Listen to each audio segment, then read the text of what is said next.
IPC system examples, POSIX and Windows. The objective of this lesson is to discuss two example systems in order to explain inter-process communication. To explain inter-process communication, we will take two systems, the POSIX system and Windows operating system.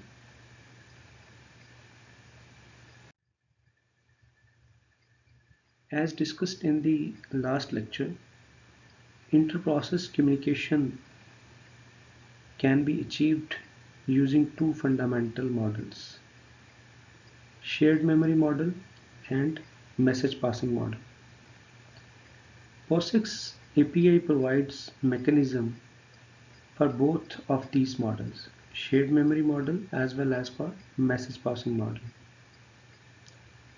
In POSIX, shared memory is organized using memory mapped files.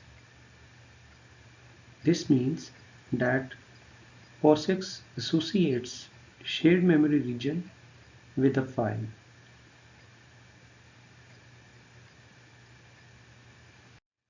So how shared memory can be created in POSIX API?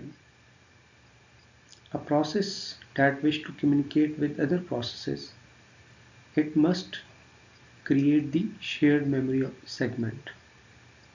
It can use the shm_open system call to create the shared memory segment. The first parameter to this system call is the name of this shared memory segment. This name will be used by the other processes to access this shared memory region. The next parameter specifies that create this shared memory segment if it doesn't already exist. And this parameter specifies that this object is open for both read as well as for write operation. The last parameter establishes the directory permission for this shared memory segment. Upon successful execution of this system call will return an integer file descriptor that will be assigned to this variable shm_ft. Let me repeat again that this system call returns an integer file descriptor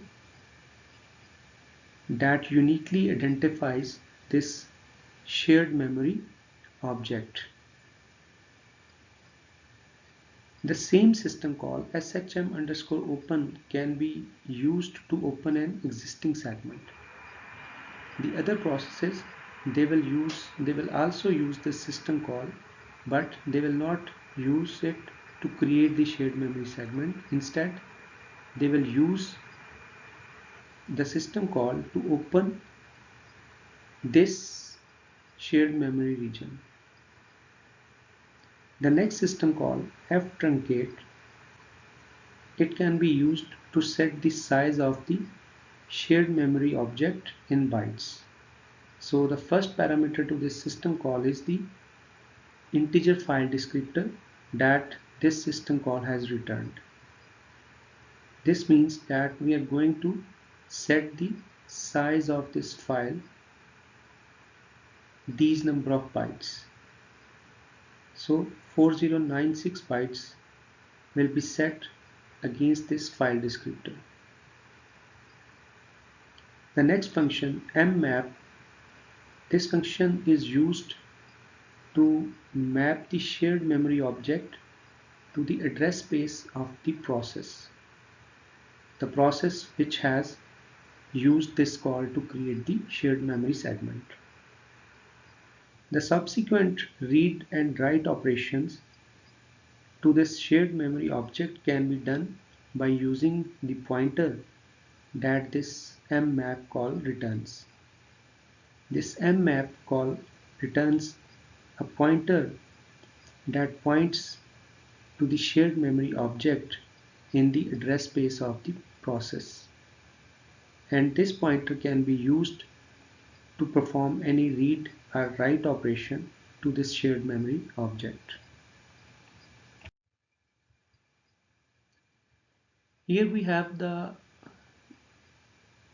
POSIX code for the producer consumer problem. Here we have the producer code. We have already discussed the producer consumer problem, a classical problem in operating system that explains the inter-process communication between two processes, the producer process and the consumer process. Here we have the code that uses POSIX system calls to implement the producer process. So producer process is a process that produces the information that is consumed by the consumer process. So here in this program, producer process will produce a string, hello world string, that will be visible to the consumer process, and consumer process can read this string. So to communicate with the consumer process, producer process will use a shared memory segment. It will create a shared memory segment where it will write this hello world string. And from that shared memory segment, the consumer process can read this hello world string. So first, this producer process has to create the shared memory object. So the first statement in the main defines the size of the shared memory object, integer size 4096. This size is specified in bytes, that the size of the shared memory object is 4096 bytes. Next we have the name of the shared memory object. We are going to define the name. The name of this shared memory object is OS.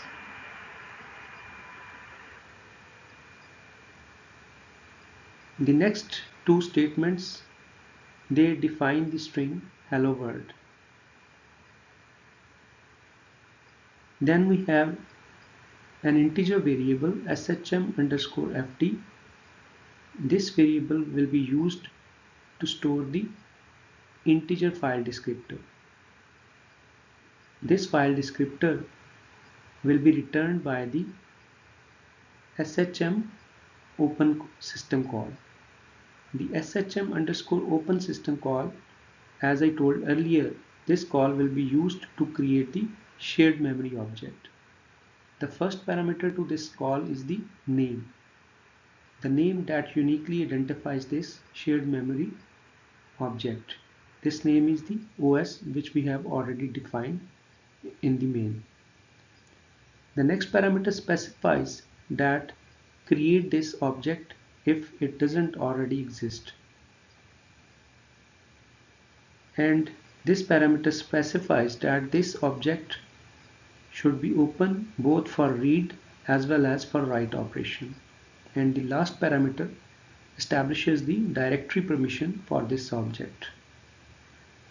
This system call, if executed successfully, it will return an integer file descriptor that will be assigned to this variable. This integer file descriptor will uniquely identify the file that is returned by this system call. This system call creates a file and returns the file descriptor that uniquely identifies that file in the system. The next system call, ftruncate, this system call is used to set the size of the shared memory object. The first parameter is the file descriptor and the next parameter is the size. The next system call, mmap, this system call maps the shared memory object to the address space of the producer process.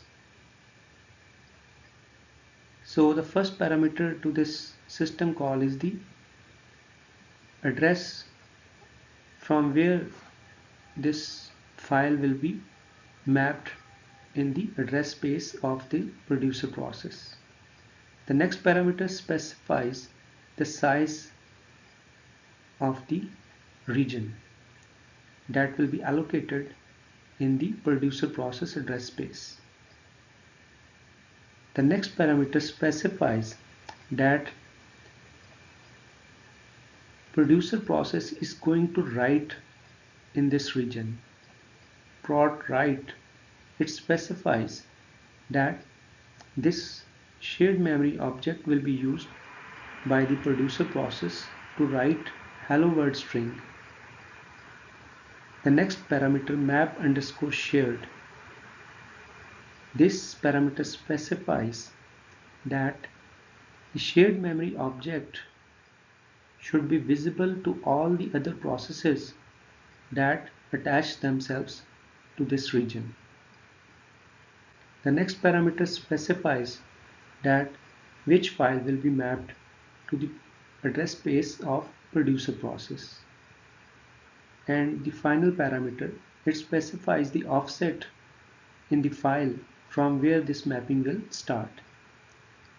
Upon successful execution of the mmap system call, it returns a pointer that points that in the address space of producer process where this shared memory segment starts.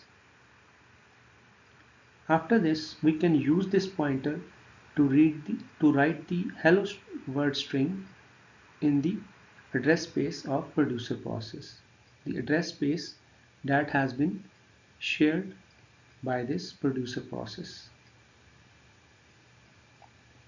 So we use sprintf function to write the string hello by using this pointer. Now it will write the string hello in the shared memory region that has been established in the address space of producer process. After this, we will increase the pointer by the length of first string. So pointer will be increased, it will be moved forward by number of bytes, that is the first string. After this, we write the next string. Again, this string will be written in the address space, in the shared address space of the producer process, the shared memory region that exists in the address space of producer process. So after this program completes its execution. It successfully returns. Here is the code for the consumer process using POSIX API. As I described earlier, that consumer process is a process that will read the string from the shared memory region that we have established in the address space of producer process. Now, this consumer process will attach itself to the shared memory region that is established by the producer process. So it will use shm underscore open system call, and it will specify the name of the shared memory object to whom it is going to attach itself. So the producer process has already defined the name of that shared memory region, the OS. So consumer process will attach itself to this name OS. The next parameter specifies that open this shared memory object for read-only purpose. And the last parameter specifies the directory permissions for this shared memory object. Upon successful completion of this system call, it will return an integer file descriptor that identifies the shared memory object that has been already created by the producer process.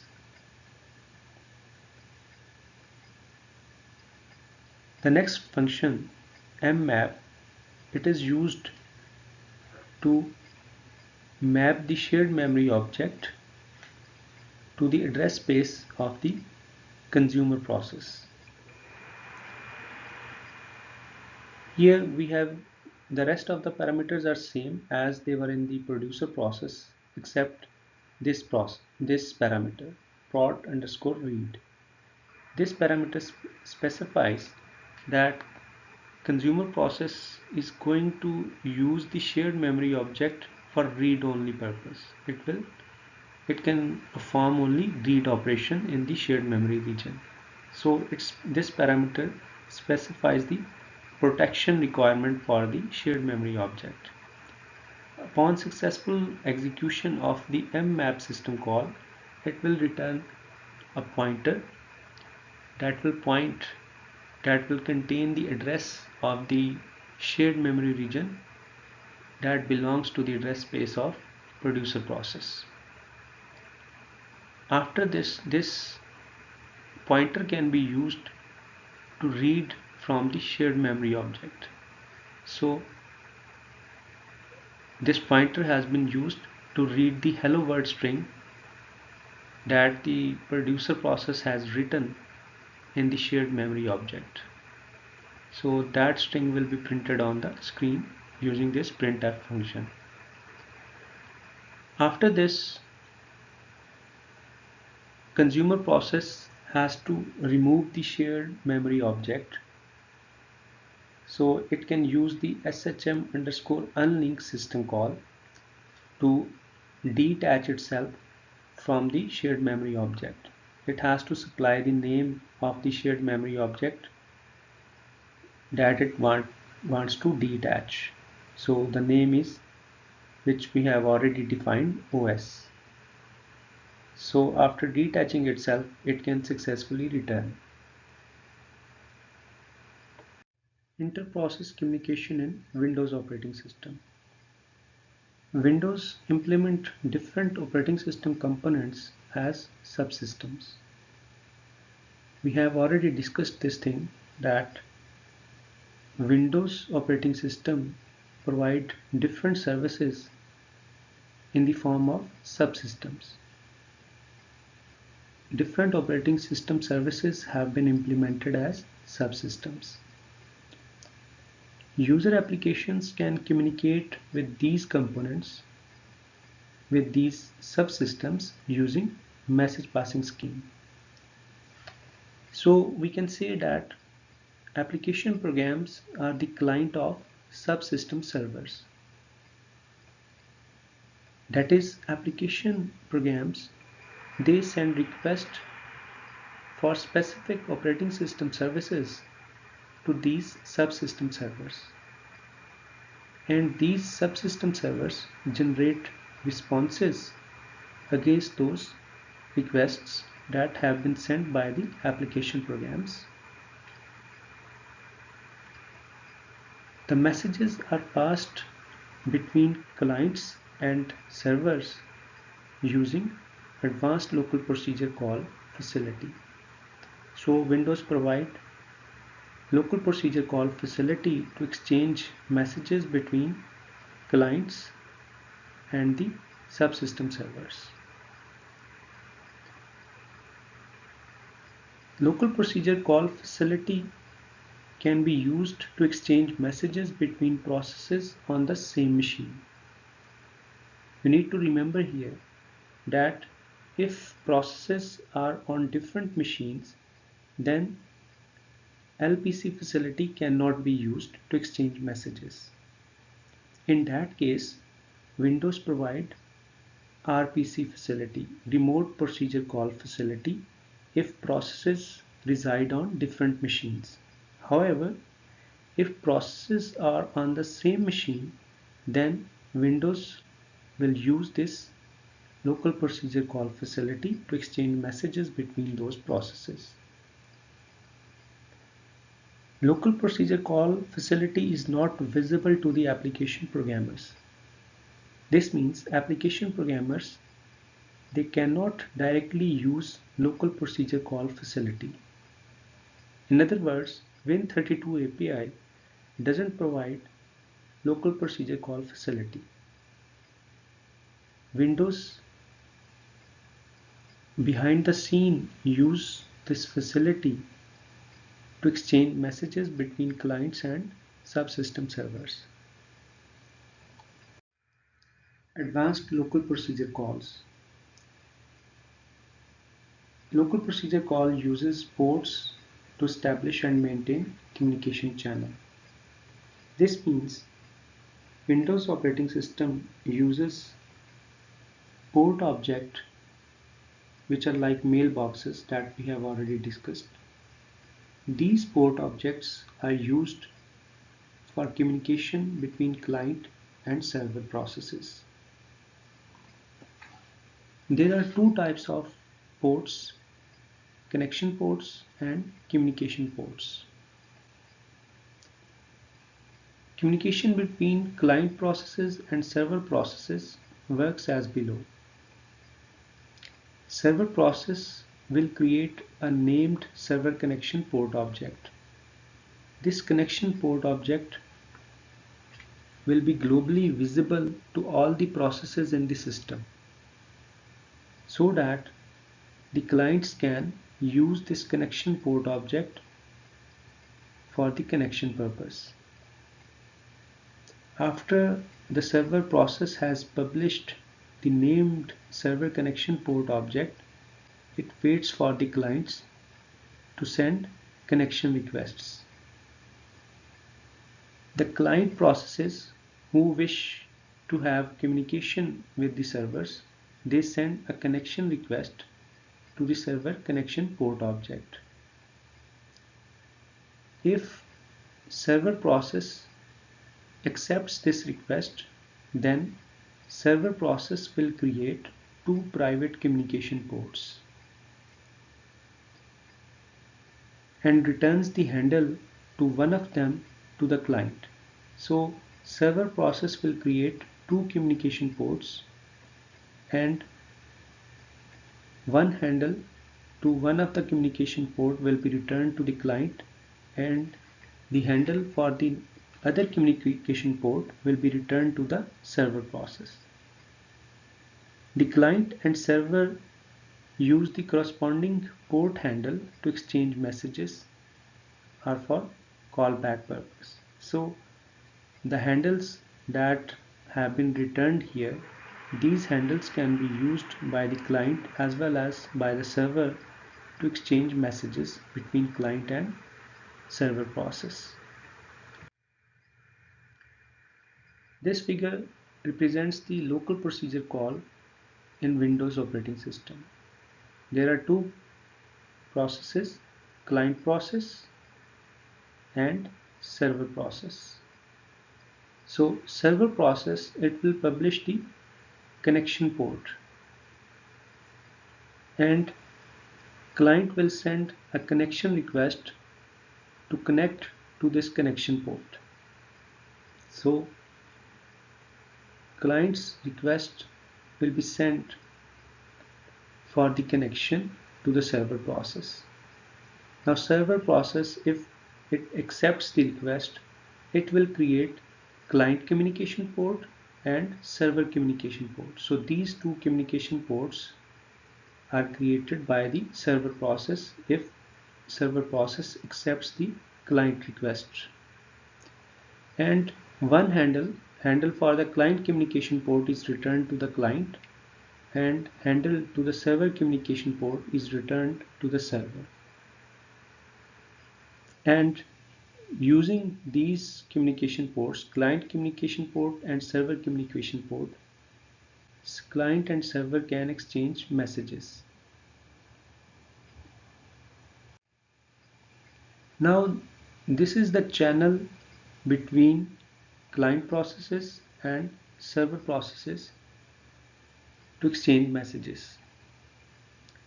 If messages are greater in length than 256 bytes, in that case a shared section object is created and server process can write to this shared section object and client can read from the shared section object.